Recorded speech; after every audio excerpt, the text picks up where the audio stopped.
ஓம் நம சிவாய நமக. தென்னாடுடைய சிவனே போற்றி, எந்நாட்டவர்க்கும் இறைவா போற்றி. இன்றைய தினம் பார்த்திங்கன்னா மகாலய அமாவாசை திதி. காலையிலே பார்த்திங்கன்னா அனைவருமே முன்னோர்களது வழிபாட்டை சிறப்பாக செய்து முடித்திருப்போம். காகத்திற்கு உணவு வைத்துவிட்டு நம்முடைய விரதத்தையுமே முடித்து கொண்டு அமாவாசை வழிபாடை நிறைவடை செய்திருப்போம். இந்த பிரபஞ்சத்தில் பார்த்திங்கன்னா வழக்கத்தை விட இறையாற்றல் இந்த நாளில் தான் பார்த்திங்கன்னா மிகவும் அதிகமாக நிறைவாக இருக்கும் என்று புராணங்களில் கூறப்படுகிறது. முன்னோர்களின் வருகையும் குலதெய்வத்தின் வருகையும் இந்த நாளில் நமக்கு இருக்கும் என்பது முழு நம்பிக்கை. இத்தனை சக்தி வாய்ந்த இந்த நாளில் பார்த்திங்கன்னா நம்முடைய கஷ்டங்கள் தீர்வதற்கு இந்த பிரபஞ்சத்திடம் நம்ம என்ன வேண்டுதல் வைத்தாலுமே அது கிடைக்கும் என்பது தான் ஐதீகம். அந்த வகையில் பார்த்திங்கன்னா நம்முடைய கடன் சுமை தீர்வதற்கும் செல்வ செழிப்பான, அதாவது நமக்கு போதும் என்கிற அளவுக்கு அந்த செல்வ வளம் நம்ம பெறுவதற்கும் பார்த்திங்கன்னா நம்ம இந்த ஒரு பரிகாரத்தை இன்றைக்கு நைட்டே நம்ம செய்துவிட்டு தூங்க செல்வது மிகவும் சிறப்புக்குரியதாக இருக்கும். அனைவருமே மகாலய அமாவாசை வழிபாட்டை நிறைவு செய்திருப்போம். இரவும் இதையுமே செய்துவிட்டு நீங்கள் தூங்க சென்றீங்கன்னா அதற்கான பலன் கட்டாயம் உங்களுக்கு கிடைத்தே தீரும் அப்படிங்கிறதான் நிதர்சனமான உண்மை. இந்த பதிவில் குறிப்பிட்டுள்ளதை முழுவதுமாக கேட்டுவிட்டு இன்றைக்கு இரவே இதை செய்துவிட்டு தூங்குங்க. எல்லாம் நல்லபடியாக நடக்கும்.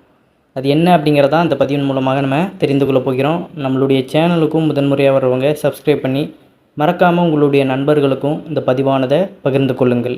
மாதத்தில் பார்த்திங்கன்னா ஒரு முறை வரக்கூடிய இந்த அமாவாசை திதியில் வீட்டில் இருப்பவர்களுக்கு திருஷ்டி சுற்றி போடும் பழக்கத்தை வைத்து கொள்ளுங்கள். ஏன்னா ஒவ்வொரு அமாவாசை திதியிலுமே பார்த்திங்கன்னா திருஷ்டி கழித்தால் நம்முடைய கஷ்டங்கள் நம்மை விட்டு விலகும் என்பது நம்பிக்கை. அந்த வகையில் இன்று இரவு பார்த்திங்கன்னா 9 மணிக்கு மேலே உங்கள் வீட்டில் இருப்பவர்கள் அனைவருக்குமே எளிமையான முறையில் கண் திருஷ்டி கழிக்க வேண்டும். ஏன்னா நம்ம மற்ற நாட்களில் நம்ம பார்த்திங்கன்னா எங்கேயாவது வெளியே சென்றுட்டு வந்திருப்போம், இல்லை ஃபங்க்ஷன் வீட்டு இப்படின்னு நிறைய பேர் இருக்கிற இடத்துக்கு சென்று வந்துட்டு இருப்போம். அப்போ இரவு பார்த்திங்கன்னா நம்ம வீட்டு பெரியவர்கள் நமக்கு எதுவும் உடல்நல பாதிப்பு ஏற்பட்டு விடக்கூடாது, இல்லை யாருக்காவது உடம்பு சரியில்லாமல் போயிடுச்சுன்னா கூட நம்ம வெளியே போயிட்டு இவ்வாறு நடந்துருச்சுன்னா நமக்கு இப்படி கண் திருஷ்டி சுற்றி போடுவாங்க. அதை பார்த்திங்கன்னா இன்றைய நாள் இந்த அமாவாசை தினத்தன்று நம்ம திருஷ்டி சுற்றி போடுவது நமக்கு மிகுந்த பலனை கொடுக்கக்கூடும். நம்ம பிடித்திருக்கின்ற அந்த எதிர்வினைகள் எல்லாமே பார்த்திங்கன்னா நம்மை விட்டு நீங்கிவிடும் என்பது தான் நிதர்சனமான ஒரு உண்மை. கல்லுப்பு சுற்றி போடலாம், அல்லது வரமிளகாய், கல்லுப்பு, கடுகு இந்த 3 பொருட்களையுமே சேர்த்து சுற்றி போடலாம். இப்படி இல்லை என்றால் பார்த்திங்கன்னா வெறும் பச்சை கற்பூரம், இல்லை வெறும் கற்பூரம் இதை போட்டு கூட நம்ம சுற்றி போடலாம். அல்லது எலுமிச்சை பழத்தை சுற்றி அதை 2ஆக நறுக்கி 2 திசைகள்லேயுமே அதை தூக்கி போடுவது கண் திருஷ்டியை முழுமையாக நீக்கும் அப்படிங்கிறதான்.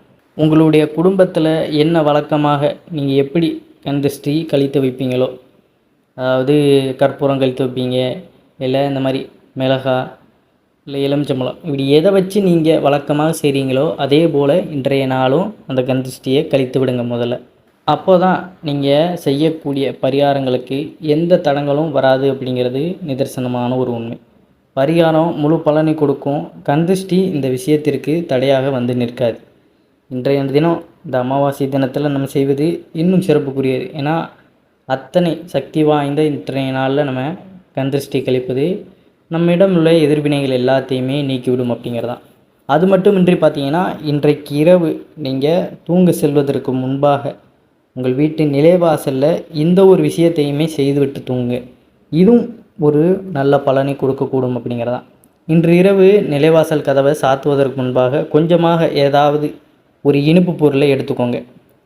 அதாவது இனிப்பு சம்மந்தப்பட்ட பொருட்கள் எதுனாலும் அதை எடுத்து பார்த்திங்கன்னா அந்த இனிப்பை உங்களுடைய உள்ளங்கையில் வைத்து மனப்பூர்வமாக வேண்டிக் கொள்ளுங்கள். எங்களுக்கு இருக்கக்கூடிய கடன் பிரச்சனை எல்லாம் தீர்ந்து போக வேண்டும், கர்மா குறைய வேண்டும், வருமானம் பெருக வேண்டும் என்று வேண்டி அந்த இனிப்பு பொருளை பார்த்திங்கன்னா நிலைவாசலில் 2 பக்கத்திலும் போட்டுவிட்டு நிலைவாசல் கதவை அடைத்துவிட்டு தூங்க செல்ல வேண்டும். அதுதான் பார்த்திங்கன்னா இன்னொரு பரிகாரம். முதல்ல பார்த்திங்கன்னா நம்ம திருஷ்டி சுற்றுறோம், அதற்கப்புறம் நம்ம கதவை அடைப்பதற்கு முன்னாடி தூங்க செல்வதற்கு முன்பாக அந்த ஏதாவது ஒரு இனிப்பு பொருள் நம்ம சாப்பிடாமல் எச்சில் படாமல் இருக்கும் பார்த்திங்களா, அதை எடுத்து இறைவனை மனதார நினைத்து கொண்டு நமக்கு இருக்கின்ற அந்த சங்கடங்கள் கஷ்டங்கள் எல்லாமே நீங்கி விடணும் அப்படின்னு அதை நிலைவாசலில் 2 பக்கத்திலையுமே வைத்துவிட்டு நம்ம கதவை அடைத்து தூங்க சென்று விடலாம். இந்த அமாவாசை இரவில் பார்த்திங்கன்னா பசியோடு நம் வீட்டை நோக்கி வரும் எறும்பு, வண்டு, சின்ன சின்ன பூச்சிகள் இந்த உணவை சாப்பிட்டு உங்களை வாழ்த்திவிட்டு சென்றால் உங்களுக்கும் அந்த கஷ்டத்தை கொடுக்கக்கூடிய கர்மவினைகள் எல்லாம் தீரும் என்பது ஐதீகம். மற்ற நாளில் அன்னதானம் செய்வதை விட இந்த அமாவாசை திதியில் அன்னதானம் செய்வது நமக்கு பல மடங்கு புண்ணியத்தை தரும் என்று சொல்வார்கள். அதாவது நம்ம முன்னோர்களுக்கு எப்படி வழிபாடு செய்கிறோமோ அதே போல் அதை செய்ய முடியாதவர்கள் இந்த அன்னதானம் செய்வது சிறப்பு. பகலில் அந்த கஷ்டப்படுகின்ற இந்த மனிதர்களுக்கு நம்ம செய்யணும். இரவு நேரத்தில் பார்த்தீங்கன்னா இவ்வாறு நிலைவாசலில் நம்ம இருபுறங்கள்லேயும் ஏதாவது இனிப்பு பண்டங்களை நம்ம வைத்து விட்டு அதற்கப்புறம் கதவை அடைத்து தூங்க செல்வது. நம்ம கண்ணுக்கு தெரியாத சின்ன சின்ன பூச்சி உயிர்கள் அது எல்லாமே உண்டு வாழும் பொழுது நமக்கு அதற்கு உணவு வைத்த அந்த புண்ணியங்கள் வந்து சேரும் அப்படிங்கிறதான் நிதர்சனமான உண்மை. உங்களுடைய நல்ல நேரம் ஒரே ஒரு எறும்பு இந்த இனிப்பு பொருளை எடுத்து சாப்பிட்டாலும் 1000 எறும்புகளுக்கு அன்னதானம் அளித்த அந்த புண்ணியமானது உங்களை வந்து சேரும். ஏன்னா ஒரு எறும்பு அதை கண்டுபிடிச்சிட்டாலும் பார்த்தீங்கன்னா தன்னுடைய இனத்தை அப்படியே கூட்டு வந்துடும். அதுக்கப்புறம் பார்த்தீங்கன்னா மொத்தமாக அது சாப்பிடும். இதுவே பார்த்தீங்கன்னா உங்கள் வாழ்வில் இருக்கும் கஷ்டங்கள் அனைத்தும் ஒரு முடிவுக்கு வரும் அப்படிங்கிறது தான்.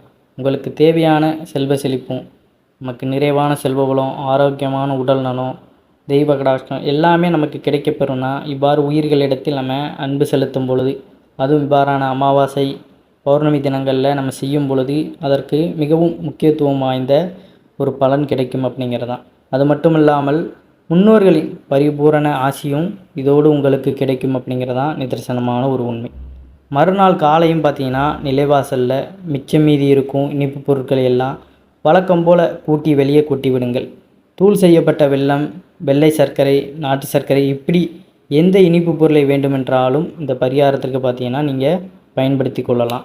இன்றைக்கு இரவு யாருமே பார்த்தீங்கன்னா மறந்து விடாதீர்கள். தவறாமல் இந்த 2 விஷயங்களையுமே செய்துவிட்டு தூங்குங்க.